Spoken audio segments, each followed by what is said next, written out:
Bienvenue à toutes et à tous dans ce numéro de Convainc-moi, dans la suite de cette émission Matin d'Éden, qui se propose bien évidemment d'aborder la campagne de vaccination contre la Covid-19, comprendre la portée sociale du plan de riposte contre la pandémie. Pour faire l'exercice avec nous ce matin, comme je vous l'annonçais en début d'émission, bien évidemment, c'est le docteur Raymond Assogba. Il est socio-anthropologue et boologue. Face à lui, pour m'accompagner justement dans cet exercice, Roland Toninkès. Bonjour, docteur. Bonjour, monsieur Loris.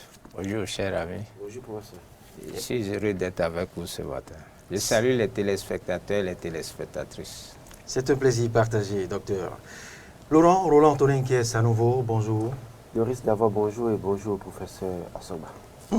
Je l'ai dit, au menu de ces échanges sur Convainc-moi, c'est bien sûr la campagne de vaccination contre la Covid-19. Nous tenterons de comprendre la portée sociale du plan de riposte mis en place par le gouvernement béninois. Et puisque j'en parlais tantôt, le gouvernement béninois a à nouveau réceptionné le dimanche 21 mars 2021 un lot de 203 000 doses de vaccins anti-Covid Coronavac du fabricant Sinovac, fruit de la bonne relation entre la Chine et le Bénin. Et il faut le rappeler un peu plus tôt, en début de ce mois, plus précisément le 10 mars dernier, le gouvernement en a accueilli cette fois. C'était bien évidemment 144 000 doses, mais là, du projet COVAX, plus précisément du vaccin AstraZeneca.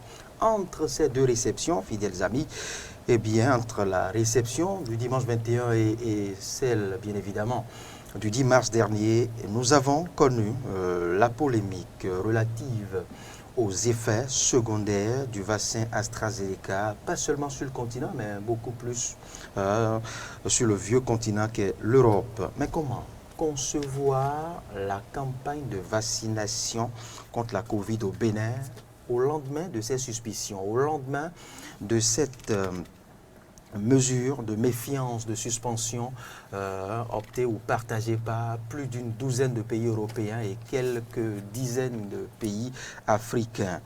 Et puisque cette polémique est levée par l'instance habilitée à se prononcer sur l'efficacité ou non des vaccins sur le continent européen, eh bien, le vaccin AstraZeneca est désormais autorisé pour l'usage, que ce soit en Europe comme sur le continent africain. Mais comment convaincre le Béninois d'adopter, j'allais dire, cette campagne de vaccination contre la Covid-19? C'est l'exercice principal au menu de ce mini-débat Convainc-moi. Docteur Raymond Assogba, l'actualité, je ne vous la fais plus, vous l'avez suivi. AstraZeneca était au cœur de l'actualité ces dernières semaines. La polémique s'est enflée, mais la polémique s'est encore affaiblie ou affaiblie complètement. L'instance de l'agence, je dirais bien évidemment, de validation des vaccins sur le continent européen s'est prononcée désormais. La polémique est dans notre dos. On peut désormais faire usage des vaccins AstraZeneca du projet COVAX. Alors, comment appréhendez-vous la portée sociale de la campagne de vaccination que le Bénin s'apprête à enclencher les tout prochains jours ou les toutes prochaines semaines? Merci bien, cher ami Loris.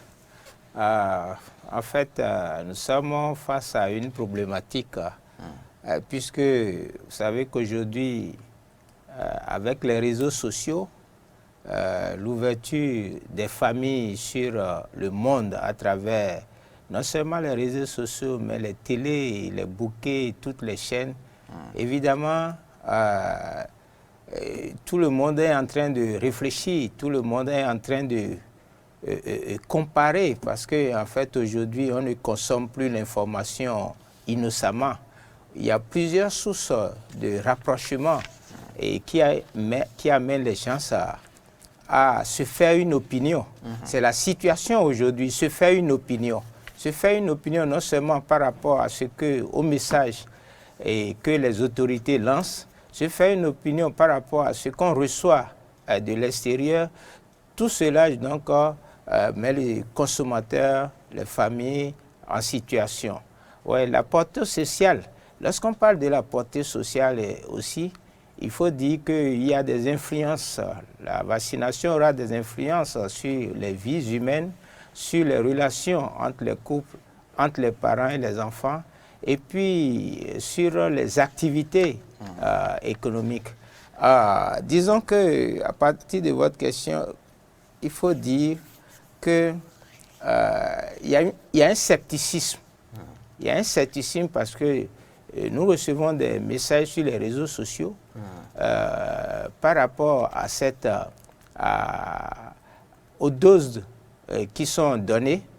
Premièrement, il faut tenir compte du fait que dans cet univers, dans ce monde où la pandémie a montré d'abord l'échec de la mondialisation, on peut considérer, nous, du point de vue de l'analyse sociologique, que le monde fait face et les pays africains font face à une stratégie militaro-financière, vous voyez, de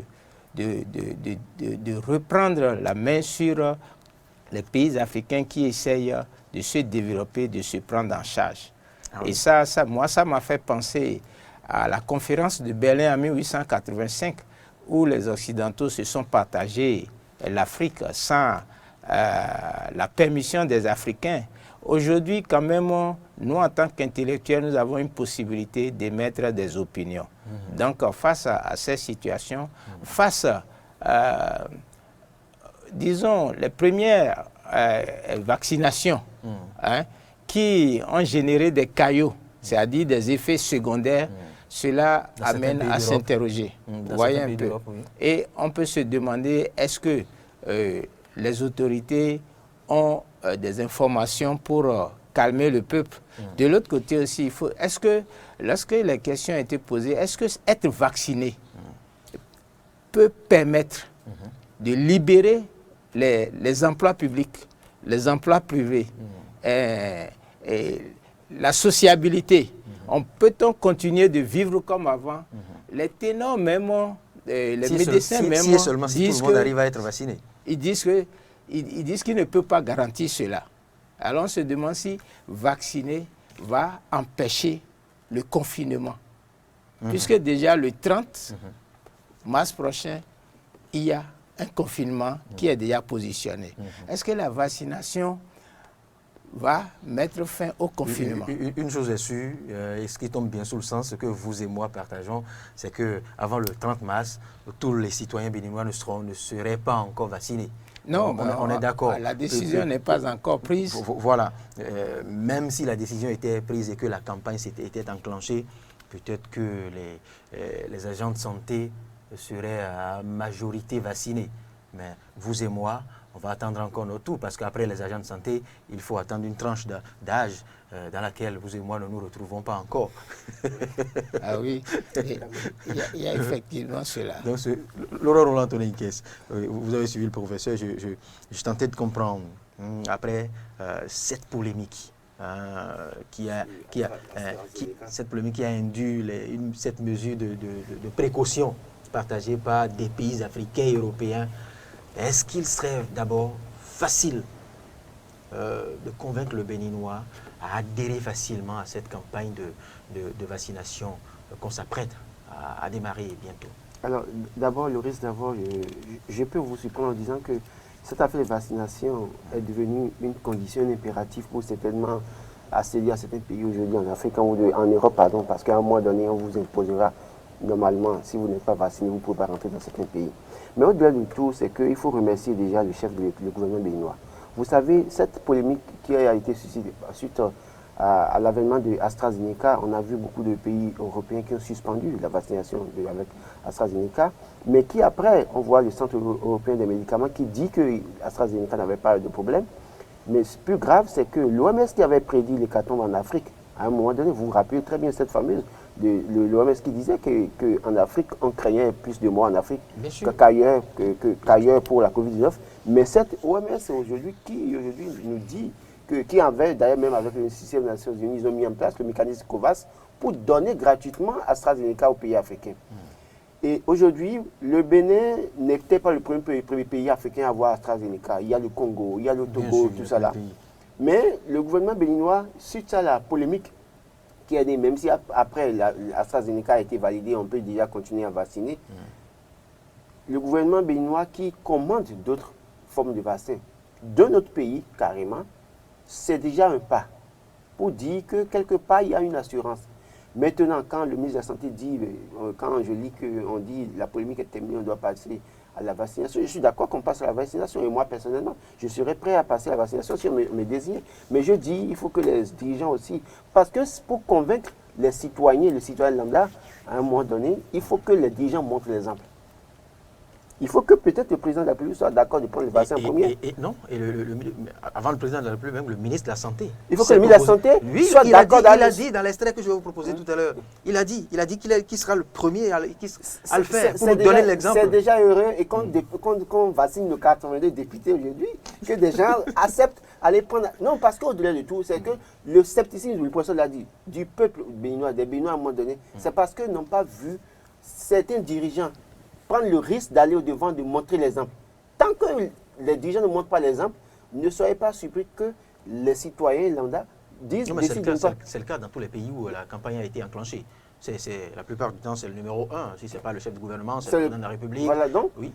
Je crois qu'à ce niveau, il faut peut-être maintenant, à un moment donné, une fois que AstraZeneca a été validé, il faut sensibiliser. Et c'est nous, peut-être, notre rôle communicateur, de démontrer aux populations qu'au-delà de tout, c'est vrai que si 100 cas, il y a à peine 1 ou 2 cas de maladie ou de décès, c'est peut-être qu'il y a des dysfonctionnements sanitaires au niveau de ces individus. Mais si on dit qu'il y a plus de 100 000 vaccinations et que c'est à peine 2 qui ont été détectés et qui ont des problèmes de santé, encore qu'on sait que le même médicament que moi je prends pour un mal, le professeur peut le prendre et ça peut lui créer des dommages. Ouais. Donc, de ce point de vue, on n'a pas à se faire de soucis.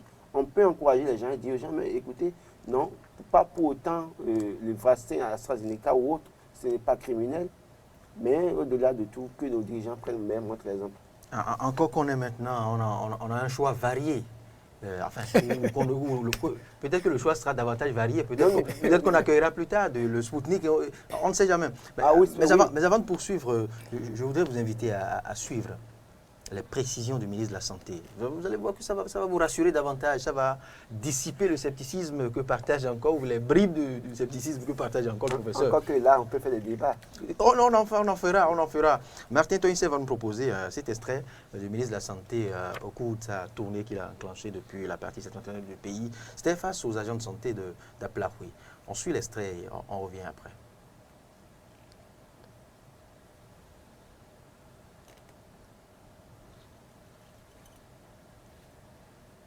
Aujourd'hui, je vous dis de façon claire, limpide, qu'il faut aller à la vaccination. La polémique est terminée. La polémique est terminée. Je le disais déjà avant, on attend des conclusions. Les conclusions sont arrivées déjà. Si vous prenez cette salle, nous sommes environ, j'ai essayé de décompter, nous tournons vers, je crois, 200. Dans une population générale comme ça, normalement, peut-être environ 20 parmi nous allions développer des complications thromboemboliques, c'est-à-dire des troubles de coagulation, sans qu'on ait pris de vaccins, sans qu'on ait pris de médicaments, sans qu'on ait rien pris. On commence à nous vacciner, à peine 10 personnes développent ça, on dit, ah, c'est le vaccin qui a créé ça. Alors que sans rien du tout, déjà 20 personnes allaient faire ça. Quelle est la logique scientifique qui sous-tend ça, mes chers amis? Les vaccins ont été acquis pour ceux qui sont les plus exposés, les personnes porteuses de tard. C'est ces personnes qui meurent le plus à Alada.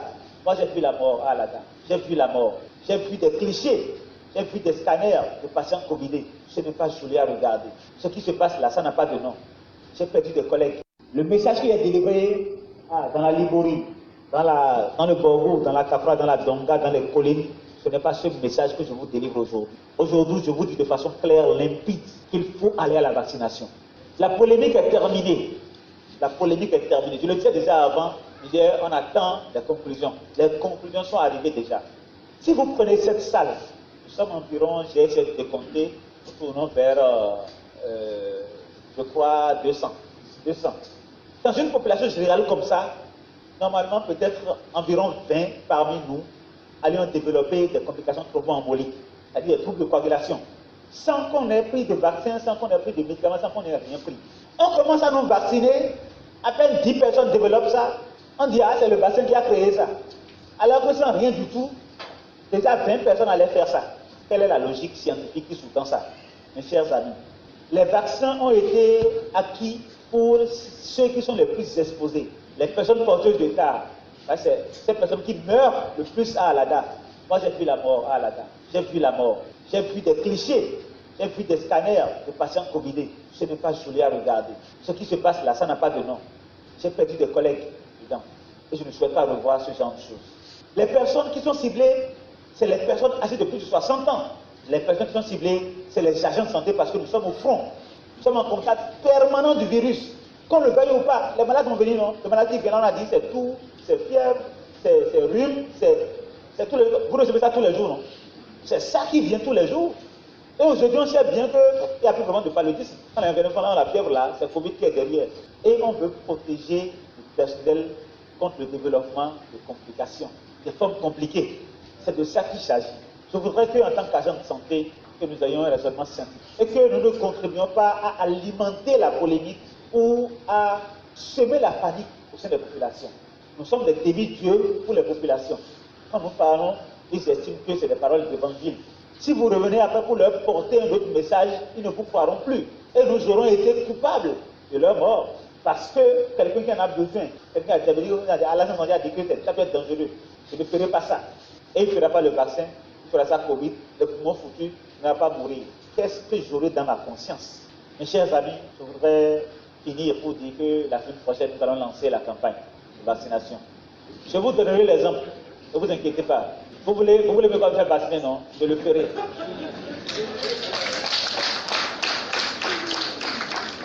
Non, je le ferai. Je le ferai d'autant plus que je suis avec vous tous les jours sur les fronts. Je suis avec vous à la date tous les jours. Je suis avec vous à l'école de police tous les jours. Je suis partout où vous êtes pour apprécier ce que vous faites. Donc je suis avec le virus tous les jours. Donc je le ferai. Vous me préservez les autres également. Montrez le bon exemple pour que nous puissions sauver encore plus de vies. N'ayez pas peur. N'ayez pas peur. N'ayez pas peur. Un gouvernement responsable n'expose jamais sa population. Et si nous n'avions pas les éléments qui nous permettaient de vous dire, allez-y, nous aurions attendu. Pas le principe de précaution. Vous avez vu, les vaccins sont arrivés, nous avons attendu. Quand la polémique était là pour dire, ok, d'accord. Nous croyons déjà qu'il n'y avait pas de problème, mais on a attendu que les éléments scientifiques sortent pour vous dire de façon formelle, il n'y a pas de problème avec le vaccin AstraZeneca. Il n'y a pas de problème. Hier, j'étais heureux. Et oui, voilà l'extrait du ministre de la Santé, Benjamin Ompati, qui a rassuré les citoyens béninois. Il faisait face aux agents, à ses collègues, à des agents de santé, où il a précisé que la polémique est terminée et qu'il fallait aller maintenant à la vaccination. Et il ne s'est pas arrêté seulement à cette précision, à cette assurance donnée aux citoyens. Il s'est proposé de donner l'exemple, de se faire vacciner pour dissiper le doute, pour dissiper les résistances, le scepticisme qu'évoquait tantôt de certains citoyens. Donc, on le verra, il se fera vacciner, peut-être à la, je sais pas, au vaccin AstraZeneca ou au Coronavac. Je ne sais quel est le choix qu'il fera, peut-être à l'AstraZeneca, puisque l'AstraZeneca était au cœur des polémiques. Ce qui suscite la polémique, c'est l'AstraZeneca. Maintenant, comment on saura que c'est AstraZeneca ou pour autre, de toute façon? Non, mais on le verra sur le flacon. On le verra sur le flacon. Fait la vaccination. Donc, c'est déjà ce que souhaitent les citoyens. Oui, Laurent, mais on le verra faire. Il y aura les images. Et vous pourrez lire. Quand Jean Castex avait pris le vaccin, est-ce que vous avez pu lire si c'est AstraZeneca ou pas? Parce que ça ne m'intéresse pas autant que le ministre Benjamin Ompati, autant qu'un membre du gouvernement, autant qu'un élu du peuple. Je ne dis pas que c'est anodin pour le cas Castex, mais le Castex, c'est plutôt les Français qui chercheraient à se convaincre de la vaccination de Castex que tout autre. Il faut dire que là, s'il y a polémique, c'est parce qu'il y a eu des faits réels. Et la dame, l'infirmière qui a reçu une dose, qui est décédée, on oppose ce fait-là à l'assurance donnée par le président Macron en France. Vous voyez un peu. Et donc, il y a cette problématique. Aujourd'hui, comme nous le disons, la polémique n'est pas une polémique. C'est en fait les capacités du peuple, des groupes, des familles à se faire une opinion. Et vous savez, lorsqu'un patient n'est pas certain sur l'issue d'un remède qu'on va lui donner, déjà vous savez que la procédure de la médecine est battue en brèche. Encore que nous sommes des vivants. Alors, il faut tenir compte sociologiquement de ce précédent. Le paludisme, qui est plutôt la situation sanitaire à laquelle nous faisons face dans nos pays, on n'a jamais pu trouver un vaccin contre cela. Mais qu'est-ce qui s'est passé? Et sur cette terre que moi j'appelle le pays vaudou, les populations ont des connaissances et des stratégies pour utiliser le soleil et le palu pour vivre avec et continuer de survivre sur cette terre-ci. Donc ça veut dire que face à nos maladies, nous avons survécu sans l'Occident et contre les vaccins. Oui, mais à nos maladies ordinaires. Donc aujourd'hui, il y a deux situations. Aujourd'hui, il s'agit d'une pathologie il y a deux situations dangereuse. Il y a deux situations. C'est que nous sommes indirectement concernés par le vaccin. Parce que c'est surtout au nord que les gens meurent.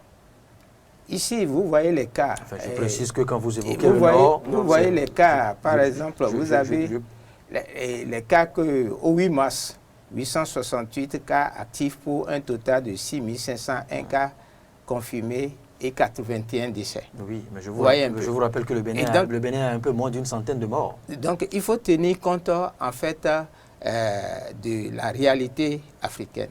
Il y a une situation. Lorsqu'on vous donne quelque chose gratuitement, il y a quelque chose en dessous qui cloche. Parce que spirituellement, déjà, on nous a enseigné dans notre éducation vaudou, lorsque quelqu'un te donne quelque chose, il faut refuser. Et si tu dois prendre, et si la personne doit te donner quelque chose, il faut qu'elle voie tes parents. Et ce sont tes parents qui peuvent te dire, prends. C'est ce qui se fait là en ce moment. Il y a la problématique de la liberté. Et même en Occident, vous voyez, le Conseil de l'Europe a pris, vous voyez, une résolution, d'accord, pour demander, premièrement, que la vaccination est non obligatoire. Ensuite, que les personnes non vaccinées ne doivent pas subir de discrimination. Une autre résolution, c'est que la discrimination est également interdite en cas de risque sanitaire existant ou si une personne ne souhaite pas être vaccinée. 4. Les fabricants de vaccins sont tenus de publier toutes les infos sur la sécurité des vaccins. Et je pense qu'en fait, on a besoin, vous voyez, on a besoin, surtout de ce point-là, les informations sur la sécurité des vaccins. D'autre part, les discriminations sur le lieu de travail ou les interdictions de voyager pour les personnes non vaccinées sont donc légalement exclues.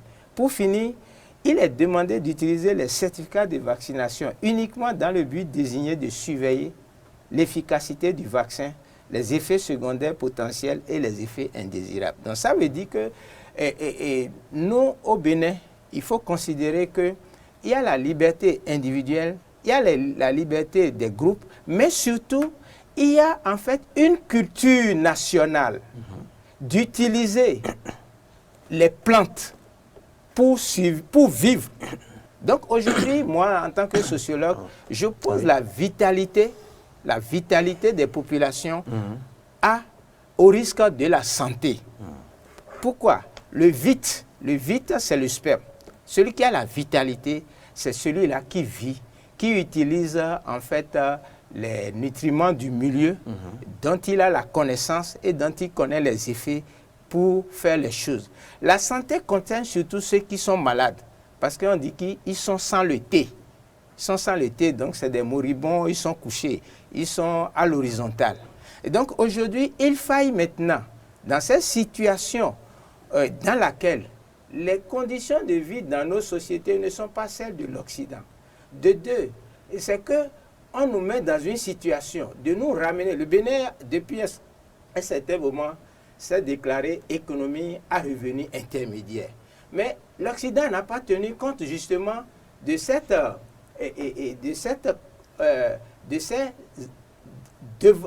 comment on dit ça, c'est-à-dire réussite de l'économie, d'accord. Mais l'Occident nous ramène en arrière en nous mettant dans les pays pauvres. Donc il y a une problématique au niveau de l'autorité de clarifier tout cela. En conséquence, je pense que le 3e millénaire nous demande de penser par nous-mêmes, parce que aujourd'hui la pandémie et le changement social interrogent tout le monde. On se demande si en fait il y aura un futur pour l'humanité. En Occident, les gens réfléchissent. Les gens réfléchissent comme le professeur Geoffrey Player qui a sorti un ensemble de textes justement pour tenir compte de ceci. Comment réinventer un futur possible? Ouvrir les voies vers d'autres manières de vivre et de faire la société. Donc chez nous ici, comment utiliser nos manières de faire pour rencontrer la pandémie telle qu'elle se présente? Je vais finir par dire que même les Occidentaux savent que le virus n'est pas mortel. Ah ouais? Oui, parce que ce que nous respirons comme air, les reins minéral, végétal et animal ont été générés à partir du virus. C'est le virus qui génère la vie. Donc, mais ce qu'il y a ici, c'est en fait la maladie. Les maladies, c'est-à-dire la grippe, etc. Donc, je pense que nous avons un patrimoine de connaissances et ce qui saute à l'œil, c'est que sociologiquement, ce qui saute à l'œil, c'est que au Bénin, on ne tient pas compte des possibilités du milieu. On n'a pas tenu compte des possibilités du milieu, comme Madagascar l'a fait, comme au Cameroun, il y a des prêtres qui ont trouvé des manières de faire face à... Oui, mais je précise que le virus tue, la Covid-19 tue et résolument, que je tiens à le préciser, professeur Ramon Assoba. Oui, Laurent. Je ne partage pas deux avis du professeur. Le premier, c'est déjà concernant les traitements en Afrique. Et n'oubliez pas que la Covid-19, pour moi en tout cas, n'est pas une maladie pour autant naturelle comme les maladies que nous avons ordinaires. Voilà, comme maladie de civilisation. Mais c'est une maladie pour moi scientifique. Et seuls les scientifiques, seuls les Européens et Chinois et autres là, peuvent vous dire exactement qu'est-ce qui a causé la Covid-19. Et donc de ce point de vue, il faut faire attention. Il faut faire attention au traitement, aux produits utilisés pour les traitements. Mais quand on finit de dire ça aussi, vous dites que ça a tué beaucoup en Europe, au nord. Mais malheureusement, aujourd'hui, il y a des variants. Il y a le variant sud-africain. Même avant les variants, la première version tuait résolument sur le continent. Avant les variants, il y avait beaucoup de morts en Afrique, notamment en Afrique sud et au Nigeria. Mais au-delà de ça, il y a aussi les variants sud-africains, brésiliens. Et vous êtes bien placé pour savoir que les Africains ont assez de liens avec les Brésiliens. Et le variant qui tue au Brésil peut toutefois faire des ravages en Afrique. Oui, et notamment le variant sud-africain aussi peut aussi faire des ravages. Et donc c'est pour ça qu'aujourd'hui nous devons faire attention et nous rendre compte qu'au-delà de ce que on a peut-être des doutes sur l'origine de la maladie et sur l'authenticité de la maladie, il faut peut-être se soumettre au mode de traitement que ceux qui ont peut-être entre griffes inventé la maladie ou bien lancé la maladie proposent. C'est la meilleure option aujourd'hui pour être à l'abri des risques parce qu'en réalité, nous n'avons pas assez de moyens. Et si l'OMS à un moment donné a prédit les cartons pour l'Afrique et que, plaise à Dieu, grâce à Dieu, je dirais en griffe, nous n'avons pas eu de problème, on n'a pas connu des cartons, il faille aujourd'hui se soumettre aux modes de traitement qui sont proposés parce qu'au-delà de tout, on voit, c'est vrai que, comme vous l'avez dit, moi je l'ai dit, et il ne faut pas avoir peur de le dire, tout ce qui est gratuit, il faut faire beaucoup attention. Et sachant que c'est les mêmes personnes qui ont prédit les cartons pour vous, qui vous proposent un vaccin gratuit. Qui en viennent à vous en proposer. Qui ont proposé un vaccin gratuitement. Il faut faire attention, il faut mais c'est que ici, le vaccin, c'est un vaccin dit ARNM. C'est-à-dire que ici, c'est en fait, c'est un vaccin qui modifie, vous voyez, l'ADN et l'ARN. Et donc, crée dans l'organisme une protéine susceptible donc ici de changer les conditions de vie de quelqu'un. Ça, c'était à l'époque de la polémique. Non, ce n'est pas la polémique, puisque... L'Agence européenne des médicaments... Vous savez qu'aux États-Unis, j'ai appris qu'il y a eu ce qu'on a appelé un procès, où on a demandé, un procès au cours duquel on a demandé à ces fabricants de vaccins, d'accord, on leur a demandé de prouver que depuis... dans les 32 dernières années, est-ce qu'elle peut prouver que les vaccins étaient sans danger pour la santé des citoyens? Vous comprenez un peu? Donc, ce dont nous parlons aujourd'hui, c'est la santé des malades. Mais ici, la vaccination maintenant inclut ceux qui ne sont pas malades, donc qui ont une vitalité, qui ont un système immunitaire et qui ont des attitudes de vie, d'accord, pour prévenir l'agression, vous voyez, par rapport au vaccin. Ouais. Donc, en fait, nous soulevons toutes ces problématiques parce qu'il y a le côté technique, il y a le côté éthique. Le côté éthique, parce qu'en principe, quand tu veux voyager, vous voyez, c'est naturellement qu'on prend les enfants, on va au service d'hygiène, on se vaccine. Bien sûr. On se vaccine, on s'en va. Mais aujourd'hui, ce n'est plus la même situation. La situation, c'est que même ceux qui ont fabriqué les vaccins ne peuvent pas certifier, d'accord, que le vaccin va prévenir le confinement. Donc, à partir de ce moment, vous voyez, il faut réfléchir. Et les vaccins nous mettent à l'abri. Les vaccins nous mettent à l'abri, naturellement. Quand tout le monde arrive justement à être vacciné, eh bien, on pourra... Mais il ne s'agit pas de dire vaccin pour vaccin. On pourra se démarquer, on pourra se libérer des masques, on pourra se libérer des... La génération de ces vaccins-là, c'est la génération des vaccins. Cette génération-là, c'est une génération considérée comme un crime. Oui, et ce n'est pas moi qui l'invente. C'est-à-dire l'Occident même, en Occident, ils sont conscients donc que cette génération de vaccins avait été déjà prohibée, mais que ça revient. Donc ça veut dire qu'aujourd'hui, il y a une problématique d'observatoire, il y a une problématique donc d'éveil, d'accord. Du moment où la vaccination n'est pas obligatoire pour tous ici, c'est vrai qu'il y a une tranche qui a été désignée pour avoir les vaccins. Et au-delà de tout, je l'ai dit à long terme, c'est que... à long terme. Oui, mais déjà, non, ce qui est sûr à un moment donné, pour rentrer, c'est vrai que le Conseil européen, a interdit qu'on utilise ça comme un préalable pour pouvoir voyager. Mais au-delà de tout, à un moment donné, si vous êtes africain, vous voulez rentrer dans un pays européen, on peut en venir à vous exiger ça. Est-ce que vous vous êtes fait vacciner? Donc je crois qu'au-delà de tout, il faut que, alors que chacun dans son coin essaie de voir qu'est-ce qui est faisable. Parce que si, tant que tu as des ambitions, c'est qu'à un moment donné, tu seras obligé de te faire vacciner. Autrement, ça ne passera pas pour toi. Mais c'est que le monde a changé. Ça veut dire quoi? Ça veut dire que il faut considérer, est-ce que nous avons touché, nous, qui peut nous permettre donc de mettre la population. Parce que vous voyez, c'est la liberté, la liberté de l'homme est restreinte, mais il y a la liberté de circulation des doses de vaccins. Vous voyez. Donc il y a un paradoxe dans ce champ de... la liberté des doses de vaccins, justement, qui finira par rétablir la liberté des hommes. Maintenant, nous réfléchissons par récurrence. Par récurrence, c'est que le cas... Oui, je finis par là. Oui. Le cas que nous avons, le président Macron qui certifie que le vaccin AstraZeneca... Il n'est pas médecin. Non, mais c'est le politique. C'est le politique qui a certifié que le vaccin est clean vacciné. Non, et puis maintenant, on vaccine les infirmières et une infirmière meurt.